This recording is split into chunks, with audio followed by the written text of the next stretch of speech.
দেখো তারপরে আমরা এখানে ঢুকে গেছি। তো ঢুকে যাওয়ার পর এখানে বসলাম। বসে তারপরে আমরা এখানে একটু ক্যাপচার করলাম ফ্লাওয়ারগুলো। দেখো কত সুন্দর। তো এখানে আমরা দেখো মন্দিরে ঢুকেছি। ঢোকার পরে ওরা এখানে সবাইকে তিলক পরিয়ে দেয়। তিলক করার পরে সত্যি গাইস মুখটা একদম চেঞ্জ হয়ে যায়, অনেকটাই ভালো।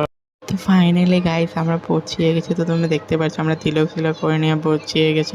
তো এখানে আমরা মন্দিরের ভিতরে ঢুকে গেছি। তো দেখো গাইস মন্দিরটা অসাধারণ সুন্দর, আর ঠাকুরগুলো তো বলেই লাভ নেই। তো এখানে আমি আবার ক্যামেরাটা অন করে বোনকে বললাম হাই করে দে একটু। মাসি এদিকে ভিডিও করছিল আর আমরা এদিকে হাই করছিলাম। তো আমার বসে বসে না বিরক্ত লেগে গেছে, মানে অনেকটাই গরম ছিল তার জন্য। তো মাসিকে বললাম আমি আর থাকবো না, চলে যাবো ঘরে।